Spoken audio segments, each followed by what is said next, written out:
Bonsoir à toutes et tous. Merci de nous rejoindre ce soir pour ce nouveau rendez-vous de notre dîner littéraire bruxellois, en compagnie aujourd'hui de Noël Michel, qui nous fait le plaisir de sa présence ce soir.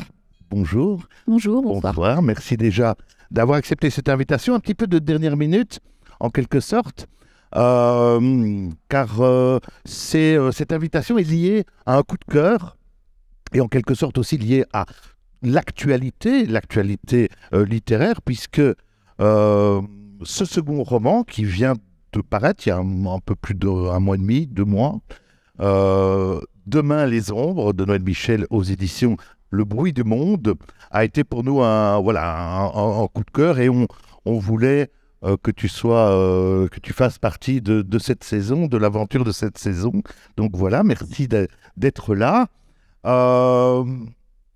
Demain les ombres, publié au Bruit du Monde, pour un bouquin qui a fait pas mal de bruit justement depuis quelques semaines, puisque tu as eu pas mal de presse, presse télévisuelle, etc. Donc un élan pour ce bouquin, et d'autant que, alors vous allez tout de suite voir que il y a une sorte de triangulaire qui s'est formé, puisque tu publies ce livre aux éditions Le Bruit du Monde, qui est une édition marseillaise, pour une Dijonnaise qui vit depuis plusieurs années à Gand.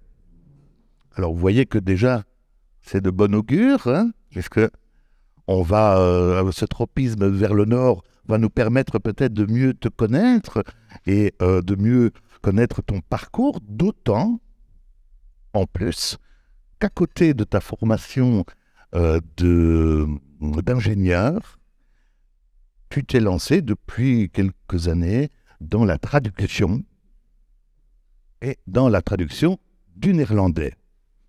Alors, vous voyez qu'on est là en terrain connu peut-être, et cette traduction du néerlandais avec ce livre d'Anna Bervoets, Les choses que nous avons vues, qui vient de sortir, mais là c'est tout récent, dans la collection 10-18 de Poche, mais qui avait initialement été publié à Marseille au Bruit du Monde. Vous voyez que, voilà, la constellation se met en place. Donc un second roman, Demain les ombres, complexe, on va le voir, mais surtout très maîtrisé, très construit, et qui entremêle, en fait, si vous voulez, au-delà de la trame narrative, mais de nombreuses thématiques au cœur des principales interrogations qui traversent finalement notre société, on le verra.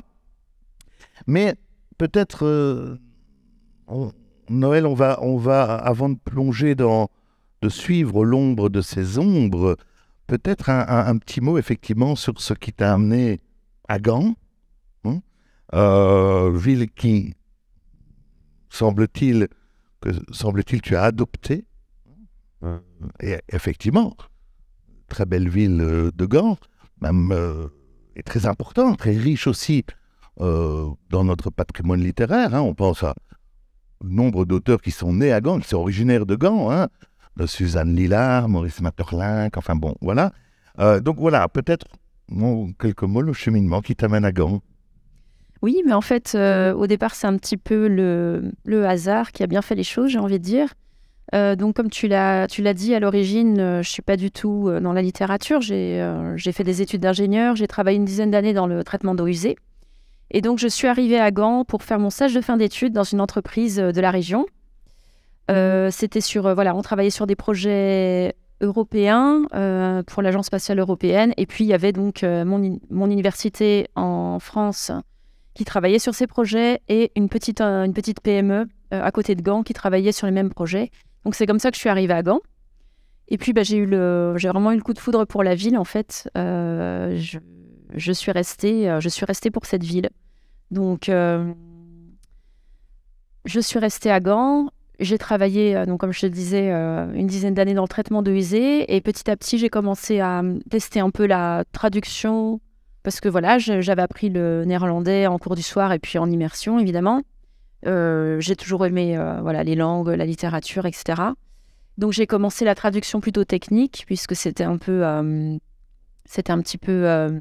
voilà, j'avais cette double compétence de par mon expérience d'ingénieur. Et ça me plaisait, donc j'ai continué sur cette voie.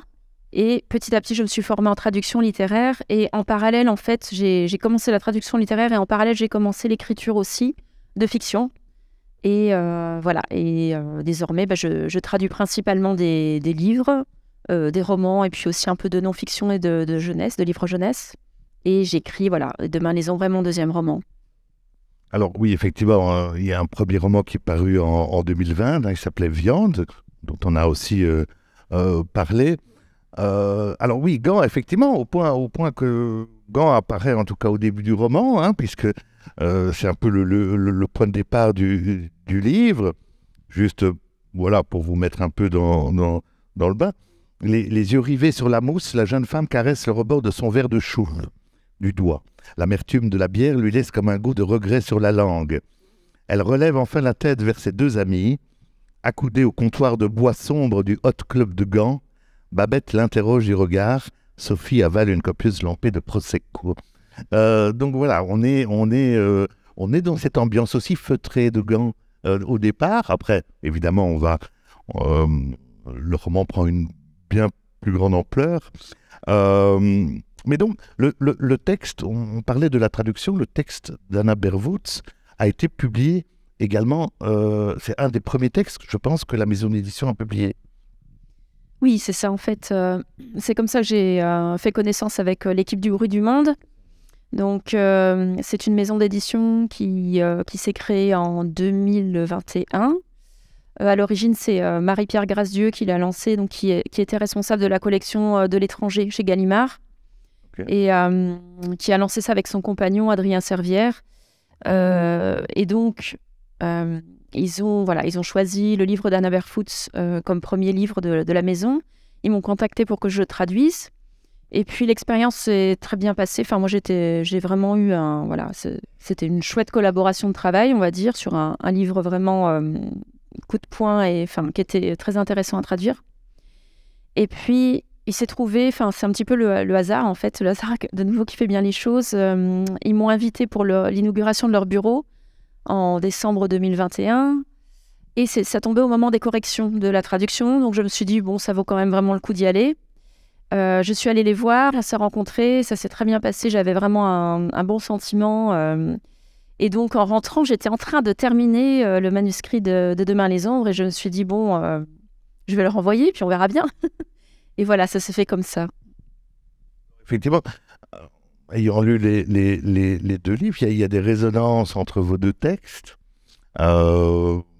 Et est-ce que c'est une volonté, peut-être, de la maison d'édition d'ancrer justement dans les textes qu'ils reçoivent, de les publier parce qu'ils traitent justement, ils sont ancrés en tout cas dans l'actualité, dans les problèmes de société qu'on vit aujourd'hui. Je pense que c'est une ligne directrice sans doute.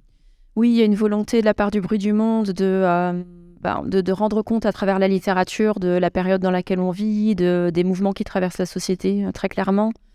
Donc effectivement, ça explique oui, le point commun. Et puis peut-être un autre point commun, c'est d'aimer aussi les choses un petit peu, pas forcément noires, mais un petit peu coupantes, les écritures un peu...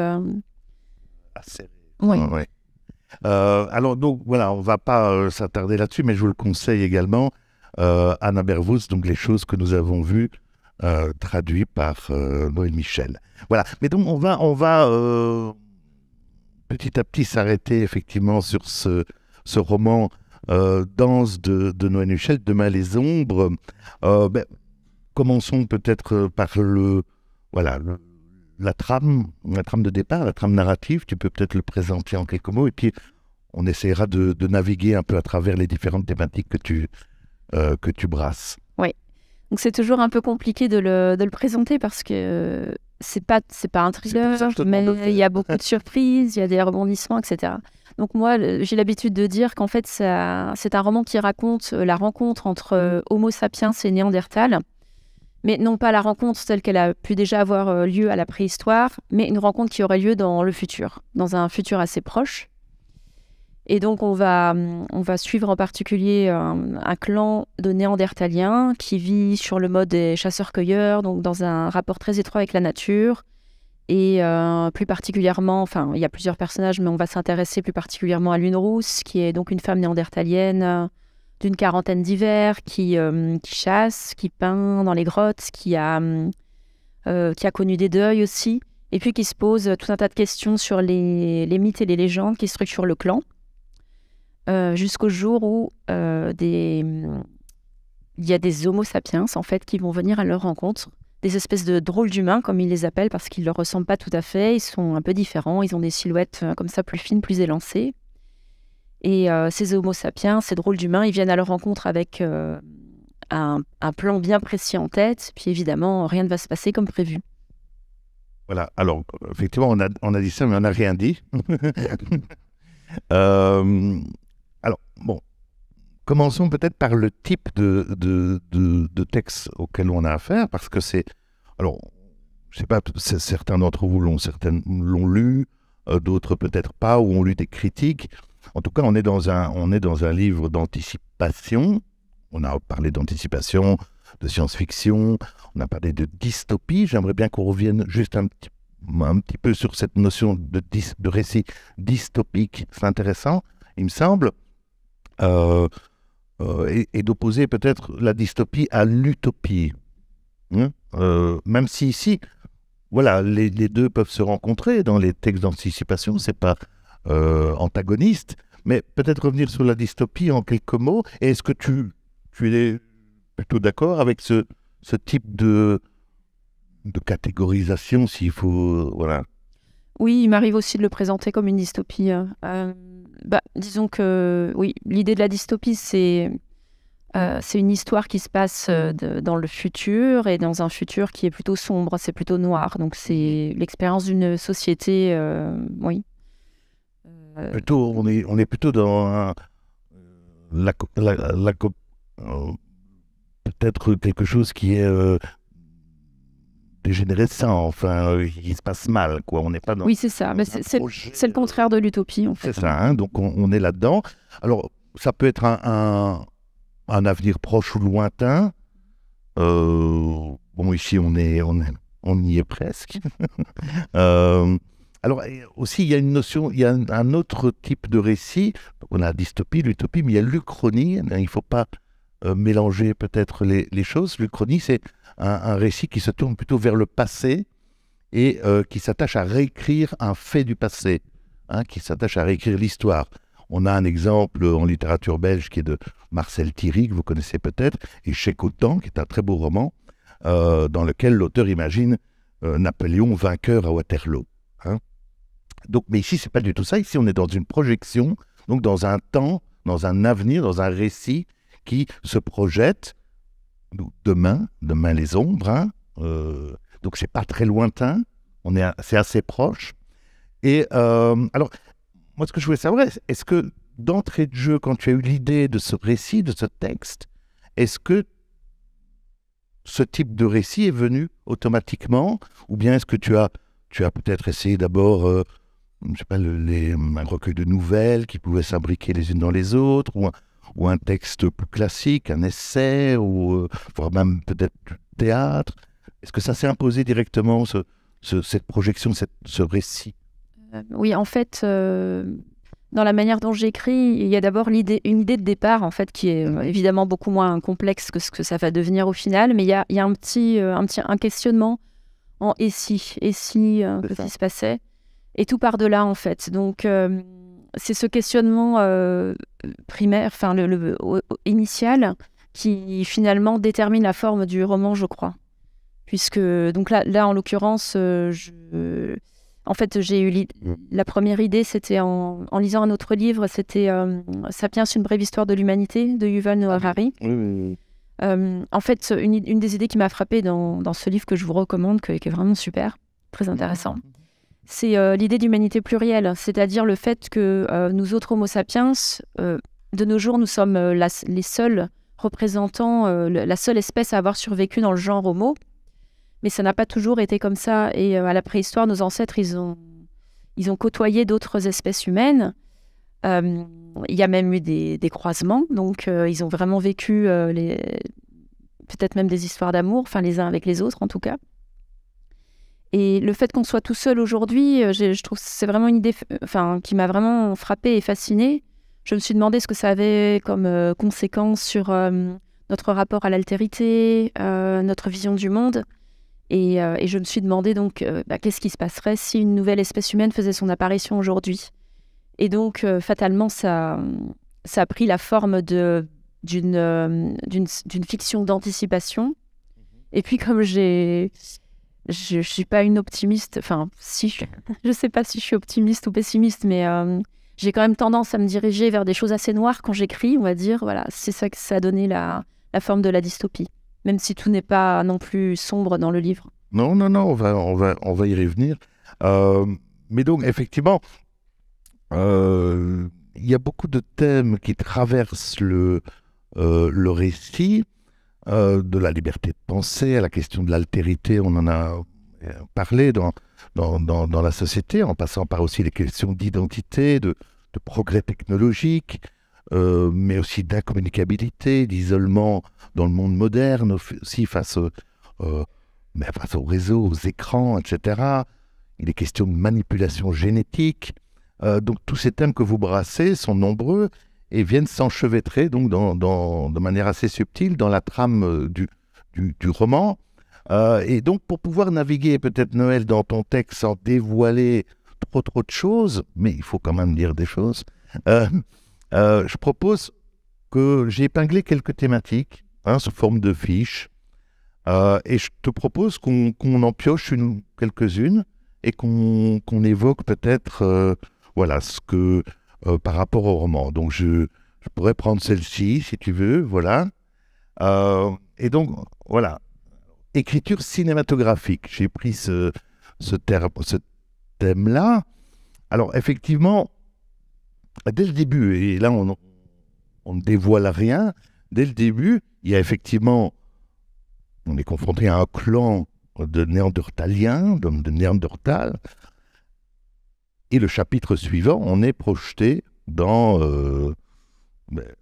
la société aujourd'hui ou demain, et on fait la rencontre d'Eva, qui est une anthropologue, une jeune anthropologue, qui atterrit à Gand, donc voilà, et donc très vite, dans l'écriture, j'ai trouvé très vite des scènes, des flashs très cinématographiques au niveau de l'écriture.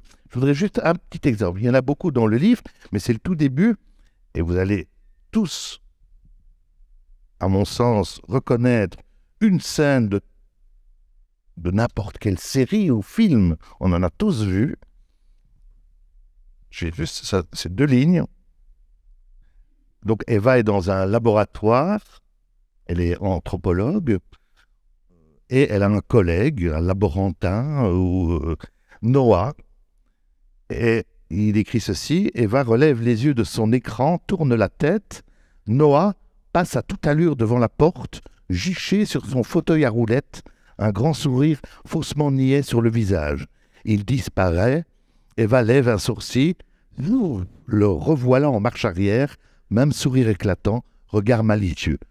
On a tous vu ça dans les films d'anticipation ou dans les films de science-fiction, où il y a un laboratoire, un personnage avec un laborantin ou un scientifique qui glisse comme ça sur un tabouret avec des roulettes.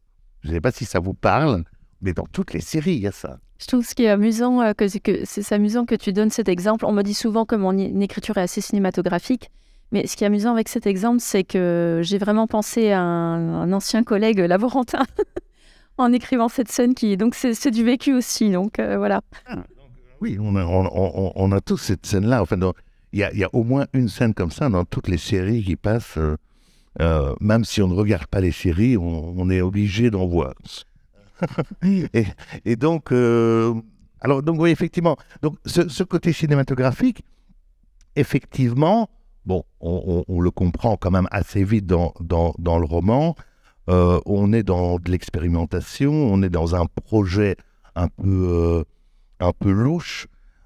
Et donc, forcément, des petites scènes comme ça, mêlées à notre passé de cinéphile, nous fait penser à des films comme allant de Jurassic Park, mais plus aussi de Truman Show. Est-ce que d'abord tu es cinéphile? Est-ce que les références cinématographiques te portent aussi dans l'écriture, par exemple? Oui, forcément, même si c'est pas forcément conscient, mais les 2 films que tu viens de citer sont des films que j'ai énormément aimés. Enfin, Jurassic Park, j'étais adolescente quand il est sorti, je l'ai vu plusieurs fois. Donc oui, il y a aussi l'univers des séries qui me nourrit, les séries d'anticipation, tout ce qui est dystopie, j'aime beaucoup aussi. Et puis c'est vrai que moi quand j'écris, j'aime bien être portée par une histoire. C'est ce que j'aime trouver aussi dans un livre quand même. De manière générale, j'aime bien qu'il y ait quand même vraiment une intrigue. Et j'aime quand il y a ce côté suspense et qu'on a envie de tourner les pages. Et donc j'ai très envie de reproduire ça quand j'écris. C'est un peu un défi, mais c'est quelque chose vers lequel je tends. Effectivement, il y a des au-delà des thématiques qu'on évoque, bien sûr, le roman avance, hein, il y a des rebondissements, il y a du suspense aussi, il y a des choses, des retournements. Donc c'est ça qui est assez à la fois difficile à présenter, mais qui est le tour de force de Noël Michel, c'est de pouvoir justement combiner tout ça dans un récit qui fait finalement 280 pages, qui n'est pas non plus un roman fleuve. Hein. Donc il y a un côté dense dans l'écriture, à la fois dans le déroulé de la trame narrative, mais en même temps, toutes ces thématiques, on va le voir, qui se mêlent, qui s'enchevêtrent. Alors, on va prendre peut-être une autre fiche, voilà. Alors, effectivement, manipulation génétique. Il est question, effectivement, de ça, il est question de clonage, qui, au fil du texte, on le comprend, ont d'autres buts que la simple expérimentation, peut-être. Est-ce que finalement, en traitant de ce thème-là, on pense évidemment à tout ce qui nous entoure aujourd'hui, enfin les GAFAM dont on parle beaucoup, le travail sur l'intelligence artificielle, mais aussi tout ce qui se passe de ce côté-là dont on ne connaît finalement à peu près rien, ou en tout cas qui propose des choses dont on est souvent très éloigné. Mais est-ce que finalement, ce qui nous intrigue, ce n'est pas le fait de savoir que ceux qui pilotent peut-être ces expériences sont complètement en fait déconnectés du réel, justement? Est-ce qu'il... Oui. Oui, non, ouais. Déconnecté du réel, je ne sais pas, mais la question qu'on peut se poser, c'est effectivement qui, à un moment donné, qui décide en fait ce qu'on a le droit de faire ou pas. On a un petit peu l'impression, là, tu parles de l'intelligence artificielle, là, dans ce cas-là, c'est très clair. Les systèmes politiques, réglementaires, etc., qui sont censés mettre des garde-fous, etc., ils courent après la technologie avance et puis les politiques, enfin les autres courent derrière pour rattraper le mouvement. Il y a toujours un décalage entre le progrès scientifique et technique et puis les cadres réglementaires derrière. Donc, une des questions, oui, que pose le livre, c'est, il y a évidemment le thème de l'apprenti sorcier qui est traité dans le roman. Il y a un petit peu la question de, voilà, est-ce qu'on est, en tant qu'humain, on est condamné finalement à tenter tout ce que le progrès scientifique nous permet de réaliser, à le faire un jour ou pas. C'est vrai qu'on peut se poser plein de questions, mais quand on pense sur une longue durée, en fait, avec des systèmes politiques très différents, où les gens n'ont pas forcément leur mot à dire d'ailleurs, on peut très bien imaginer que... je sais pas, même en termes d'intelligence artificielle, par exemple, qu'on ne va pas avoir les mêmes règlements, les mêmes réglementations en Chine qu'en Europe, par exemple. Donc oui, ce sont des questions qui sont traitées dans le roman. Ce qui m'intéressait aussi dans le côté apprenti sorcier, c'était un petit peu de traiter de cette espèce d'illusion du contrôle qui, je trouve, est très très présente dans nos sociétés. On a vraiment l'impression, on est toujours en train de se raconter des histoires sur le fait qu'on maîtrise. Et la crise du Covid, j'ai terminé le roman j'ai encore retravaillé mon roman pendant cette crise du Covid.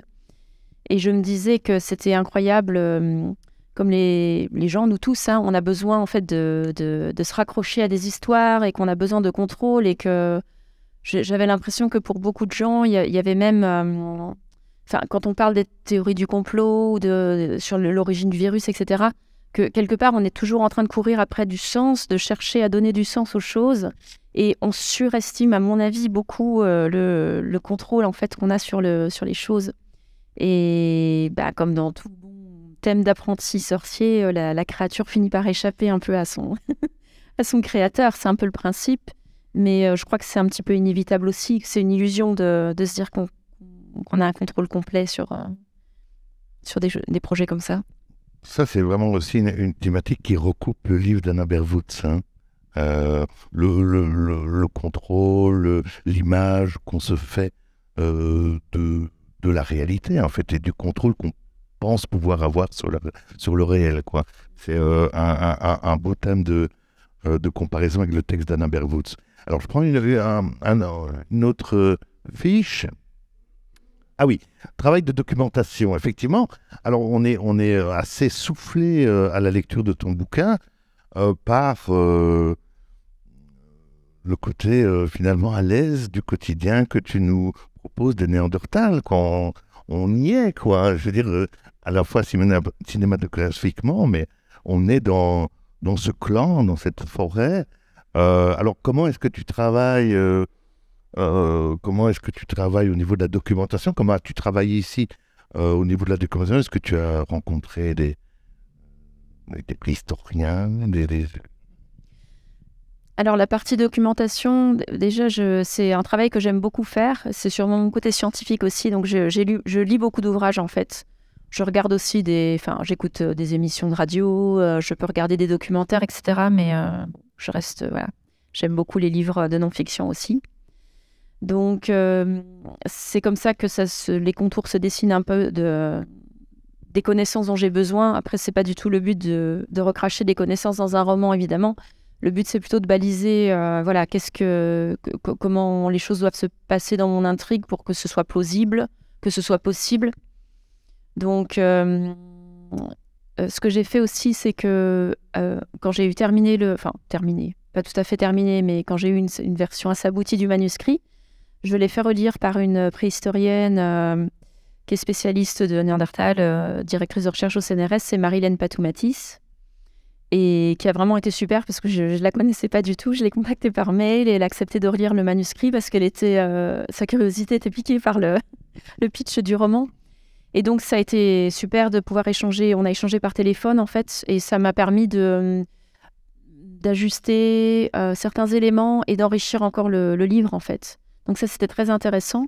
Et puis, ça fait partie de la belle aventure de ce roman, mais j'ai eu la chance de la rencontrer depuis, puisqu'on a été invités ensemble à l'Escale du Livre à Bordeaux, et on va se revoir aussi pour un autre festival. Donc, c'est très, très enthousiasmant. Oui, parce qu'en fait, alors, il y avait longtemps que je ne suis pas du tout un spécialiste de la préhistoire, donc j'ai été un peu relire certains textes pour voilà. Mais parce que je ne savais plus du tout si le feu, par exemple, on fait un petit insert, mais si le feu était maîtrisé par les Néandertaliens, apparemment, c'est quand même encore une question qui prête entre les spécialistes. Est-ce qu'ils le maîtrisent? Est-ce qu'ils savaient le... Bon, voilà. Je pense que sur le feu, il n'y a pas trop de... Non, je pense qu'ils le maîtrisaient aussi, oui. Après, ce qui est tout à fait fascinant, et c'est ce qui m'intéressait aussi avec ce livre, c'est justement tout ce qui est avancé des connaissances dans ces domaines ces dernières années, en fait. Parce que c'est juste incroyable. Par exemple, toutes les dernières techniques, elles sont plus très modernes, mais les techniques de génétique, d'analyse d'ADN ancien, c'est ça que je voulais dire, voilà. Ça permet en fait d'obtenir plein d'informations, des choses qui nous échappaient complètement. Par exemple, l'hybridation, le fait que Homo sapiens porte à peu près 4 à 5% du génome de Néandertal dans ses gènes. Donc ça, c'est tout à fait fascinant. Ces dernières recherches, en fait, ont permis aussi de dresser un portrait complètement différent de Néandertal. Au niveau du rôle de la femme aussi. Oui, j'allais le dire, bien sûr. Donc, femme néandertalienne, mais femme préhistorique tout court aussi, évidemment. C'est ça. Donc, et ça, je trouve que c'était très intéressant à faire dans ce roman parce que, en fait, on part de très loin. Moi, je sais pas vous, mais moi, comme toi, j'étais pas spécialement... Enfin, j'étais intéressée par la préhistoire, mais je n'avais pas vraiment fait de recherche ou je lisais pas vraiment de choses là-dessus depuis bien longtemps. Et donc, j'étais restée avec tous ces préjugés de l'école, en fait. Préjugés, et donc, c'est quoi les préjugés de l'école? C'est vraiment Néandertal, un petit peu le chaînon manquant dans l'évolution entre le singe et nous. Donc, un peu, voilà, brut, plus brut, velu, s'exprimant par des grognements, alors que, en fait, pas du tout. On n'a pas d'absolue certitude, mais on sait que tout l'appareil physiologique pour la parole, tout était là pour avoir un langage articulé. Donc, tout porte à croire que Néandertal avait un langage articulé comme nous, par exemple. On sait aussi que les Néandertaliens avaient majoritairement la peau claire. Donc, tous des éléments... voilà, qui sont loin de ces vieux préjugés. C'est un petit peu pareil avec les femmes à la préhistoire. Moi, j'étais un petit peu restée sur les images. C'est peut-être pour ça, d'ailleurs, que ça ne m'intéressait pas plus que ça, la préhistoire, parce que je ne me sentais pas vraiment représentée ou concernée. Ben oui, c'était un peu, voilà, la femme passive qui attend dans sa caverne avec les enfants. Et puis, c'était évidemment les hommes qui partaient à la chasse, qui peignaient les grottes, etc. Et moi-même, j'ai eu un petit choc qui était vraiment très, très enthousiasmant il y a quelques années en visitant les grottes de Pechmerle, je crois que c'est dans le Lot. Et en fait, c'est une grotte où il y a des peintures rupestres et il y a aussi énormément d'empreintes de mains. Et avec les techniques modernes, on arrive à déterminer si les empreintes de mains sont des empreintes d'hommes ou de femmes. Et on montre que, par exemple, dans cette grotte, il y a beaucoup d'empreintes de femmes. Et en fait, c'est une idée qui peut paraître à la fois bête et évidente. Pourquoi les femmes n'auraient-elles pas peint, en fait? C'est juste... mais ça montre d'où on vient, évidemment. Et on projette... la préhistoire, les recherches nous apportent forcément des données très fragmentaires. Ça passe uniquement par les fossiles, enfin, presque exclusivement par les fossiles. Donc, c'est à nous de reconstituer tout ce qu'il pouvait avoir autour. Et ça, on le fait avec notre regard, avec nos lunettes modernes, quoi, peut-être avec les œillères du patriarcat devant les yeux, j'ai envie de dire. Donc ça, pour moi, c'était vraiment intéressant à traiter dans le roman parce que pour moi, c'est une des choses qui m'enthousiasme le plus dans la littérature, c'est vraiment de l'utiliser comme moyen pour aller débusquer un peu des espèces de vérités immuables, des choses dont on pense que c'est comme ça, parce que c'est comme ça qu'on ne remet plus en question, en fait, on ne pense plus à remettre en question. Et en fait, quand on va gratter un peu, on se rend compte que non, c'est pas forcément... ce sont des préjugés, des idées préconçues. Alors, effectivement, tu bats en brèche beaucoup de préjugés et beaucoup de choses... Alors, tu vas même jusqu'à imaginer une légende des origines pour le clan des Néandertaliens en imaginant alors, je vous le disais, effectivement, et on l'a dit, le roman est plutôt sombre, bien sûr, peu réjouissant sur l'avenir proche, mais il y a quand même beaucoup d'éclat. Alors oui, il faut aussi dire une chose, c'est qu'il y a effectivement beaucoup de lumière dans les rapports humains, justement, ou dans la sensualité des rapports humains qui se tissent comme ça, de manière peut-être un peu... non maîtrisé, justement. Hein. C'est peut-être dans le rapport humain et dans la sensualité que la non-maîtrise se fait jour. Mais il y a aussi beaucoup de petits éclats comme ça, des clins d'œil un peu humoristiques et qui nous font de toute façon réfléchir presque à chaque page. Alors, non, effectivement, juste un mot sur l'invention de cette origine, de cette déesse. Oui, alors il y a plusieurs choses. C'est un petit peu... je réfléchis pour pas trop dévoiler de choses sur l'intrigue. Bon, disons, je pense que ce que vous avez quand même compris, c'est que c'est que donc il y a eu un clonage pour créer ce clan de Néandertaliens. Donc ils sont fabriqués par des Homo sapiens, par des gens comme vous et moi. Et donc à un moment donné, se pose la question de les faire vivre en autarcie finalement dans une réserve. Mais évidemment, ce sont des petits primates finalement. C'est comme les humains, c'est-à-dire que nous avons cette particularité que nous avons besoin d'années d'éducation et de soins avant d'arriver à l'autonomie. Et donc ça fait que, et c'est pareil pour Néandertal, ça fait que forcément, on est dépendant d'une culture. Il y a une culture qui se transmet forcément entre les adultes qui prennent soin des petits et ces petits nouveau-nés. Donc on peut pas, il y a un petit peu un mythe impossible à atteindre là de recréer vraiment une société néandertalienne comme elles ont pu exister. C'est impossible. Puisque en l'occurrence, ce sont les Homo sapiens qui vont transmettre des légendes. Donc ils vont les inventer, ces légendes. Et ce qui était intéressant, c'est que donc cette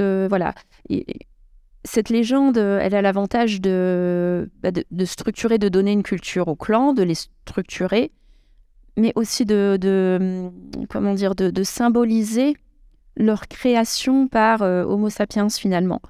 Donc au départ, donc c'est pour ça que j'ai imaginé dans cette légende des origines un espèce de dieu avec ces filles qui sont des déesses, et c'est donc Dieu qui donne les humains, donc les Néandertaliens, comme jouets aux déesses. Et puis à un moment donné, il y a d'autres créatures malfaisantes qui interviennent, et donc pour protéger ces Néandertaliens, on va les mettre sur une terre sur laquelle ils sont protégés par le souffle des déesses.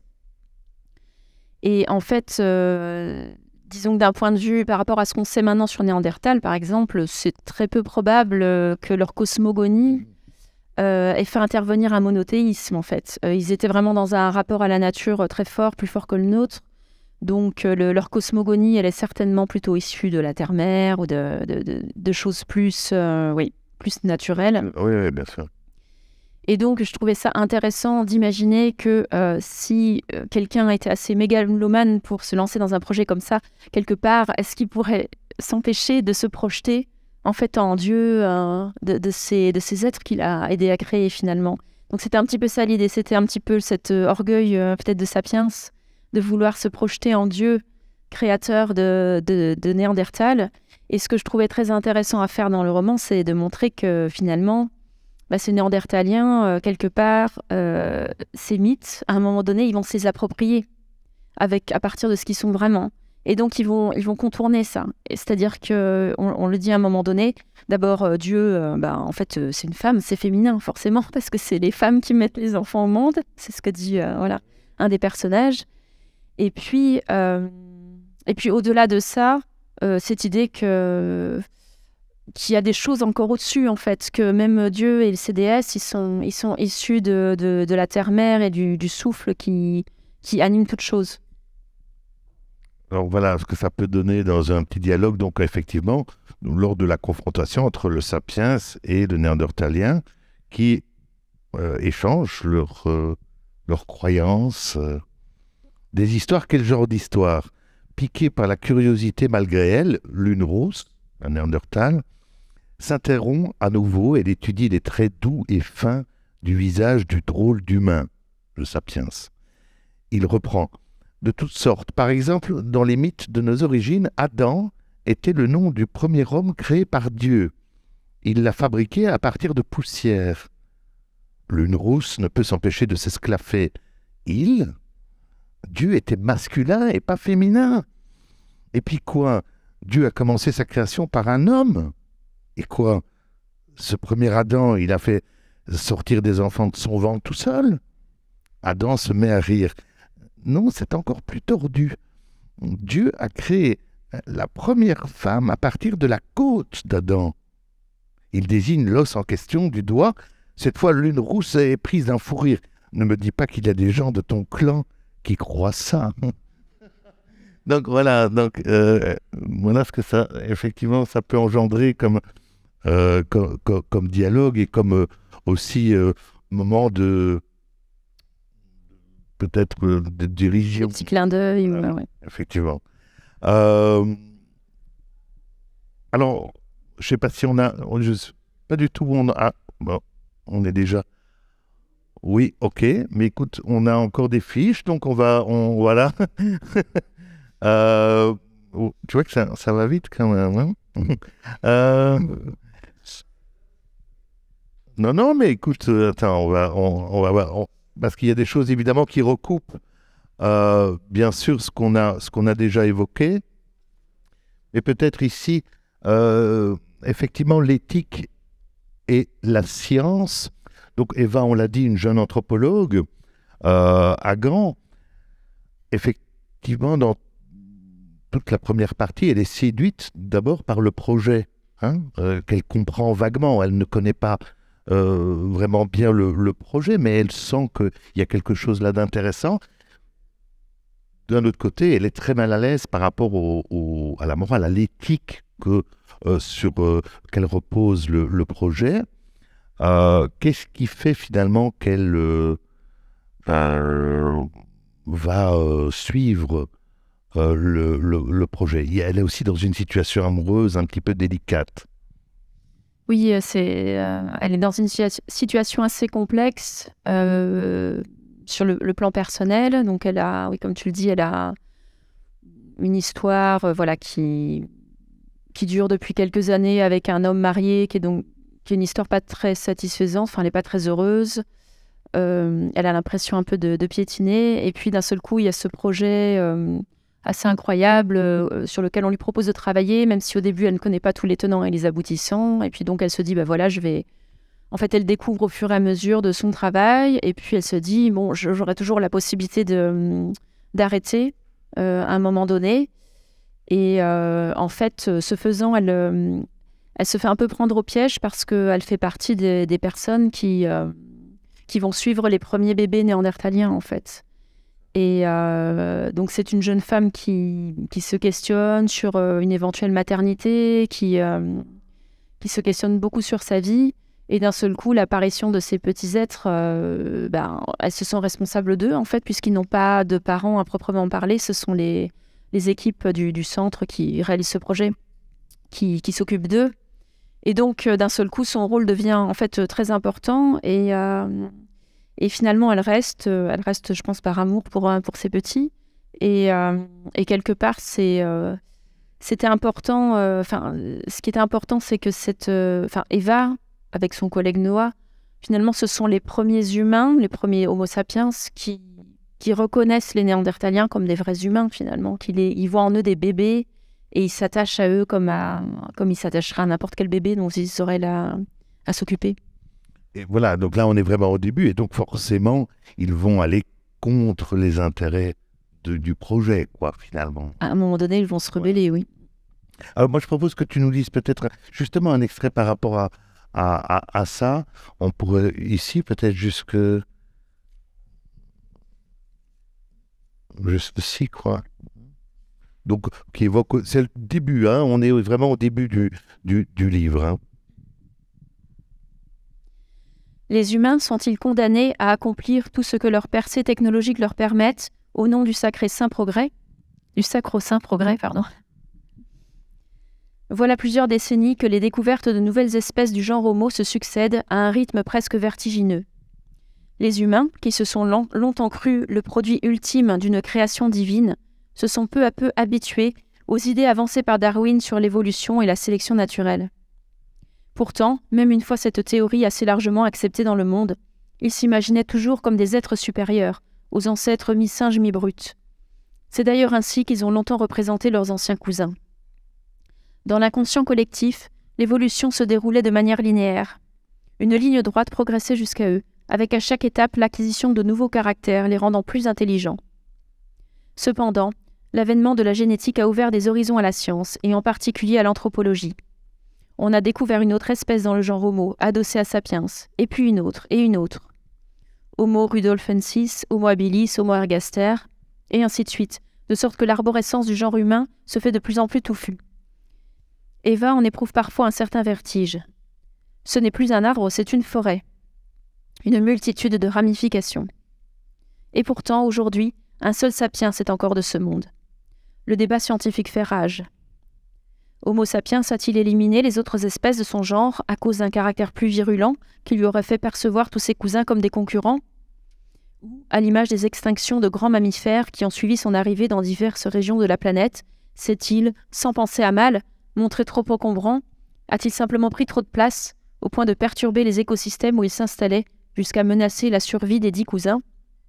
Ces questions, même si elles ne trouveront peut-être jamais de réponse définitive, sont à la base de la vocation d'Eva. Comme beaucoup, elle reste fascinée par ces fantômes disparus du genre humain. Quoi de plus naturel que de les faire revivre dès que l'opportunité se présenterait ?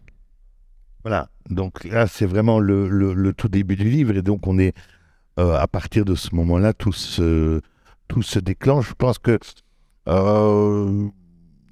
il faut retenir aussi ce que tu as évoqué, mais cette idée que finalement le sapiens que nous sommes n'est qu'une étape, est toujours en évolution, et n'est qu'une étape vers autre chose. On ne sait pas vraiment où on va, et cette humilité-là, c'est aussi ce que tu rappelles souvent dans le thème peut-être qui traverse tous ceux qu'on a évoqués. Oui, c'est vrai que moi, il y a la perspective de biologiste en fait dans le livre, parce que je fais des études de biologie et je trouve ça passionnant en fait justement de nous voir avec cet œil-là, et c'est aussi avec le recul en fait que permet peut-être la science. Et puis Néandertal, c'est un autre, un semblable mais différent aussi, et donc il permet de faire ce pas de côté pour nous aider à nous observer avec une certaine distance finalement. Donc voilà, alors vous l'aurez peut-être compris, c'est vrai que c'est un livre assez difficile finalement à évoquer, à cerner. Mais pas à lire, hein. Mais pas à lire, effectivement, oui, j'allais le dire, oui, exactement. Pas à lire, bien sûr, et donc le mieux, c'est effectivement de le lire. Alors, bien sûr, il y a des exemplaires qui sont disponibles ici, et Noël se fera un plaisir, évidemment, de vous les dédicacer après le repas. Vous aurez aussi la parole, parce que je suppose qu'il y a pas mal de choses peut-être à dire, à évoquer, sur lesquelles vous pouvez rebondir. Peut-être pour terminer, avant de passer au repas, ce bouquin-là, c'est fait? Est-ce qu'il y a déjà en chantier des trucs, des choses, des projets comme ça, d'écriture ou... Oui, il y a plusieurs chantiers en cours, on va dire. Oui, ça bouillonne toujours de toute façon côté idée. Après, voilà, moi, ça me prend du temps, l'écriture. Je traduis aussi à côté, donc... Et puis, ça a besoin de temps pour maturer aussi. Donc, voilà, mais il y a d'autres projets en cours, oui. Et qui sait, peut-être une approche cinématographique, peut-être que tu seras approché, ou que c'est déjà le cas. Oui, il n'y a rien de fait, mais on peut rêver. Mais on suivra, en tout cas, on suivra ça. À la fois les bouquins, d'éventuelles adaptations cinématographiques, et on suivra aussi les éditions Le Bruit du Monde, parce qu'il y a un beau projet, là, je pense, de maison d'édition à Marseille. Voilà. Merci à vous. Merci Noël pour cet échange. Et puis, on se retrouve tout de suite après le repas pour vous donner la parole. Voilà. À tout de suite. Merci à vous. Merci. Maison de la